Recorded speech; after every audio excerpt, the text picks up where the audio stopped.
sa Pilipinas, kundi maging sa international stage. This is an affirmation that we must be into something right and something good. Ako po si Mike Enriquez, buong puso para sa Pilipino. Ito ang GMA, walang kinikilingan, walang pinoprotektahan. Yo! Pero sa kanyang galing sa pagbabalita, kanya ring naipapakita ang kanyang pagiging tao lamang. Kung saan galing yung bagong strain o uri excuse me, hindi po yung coronavirus, ng coronavirus. Good manners and right conduct yun. Kala ng mga tao, arte yun eh.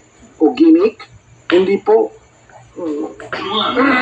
Kasi bata pa kami, sinanay na kami na pag inuubo ka o pag binahin ka, dapat mag-excuse me po. Sa election 2019, pusuan ang totoo.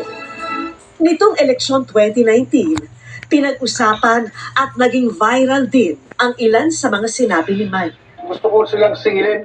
Anong maasahan namin sa inyo ngayon? Malinigin ka na. Yes. Aga. Pigilan mo. Oo, para magkaalaman. Ngayon pa lang, magkaalaman na para sa habang umuusad ang kanilang termino, nag-check natin yung ginagawa nila versus yung pinangako nila.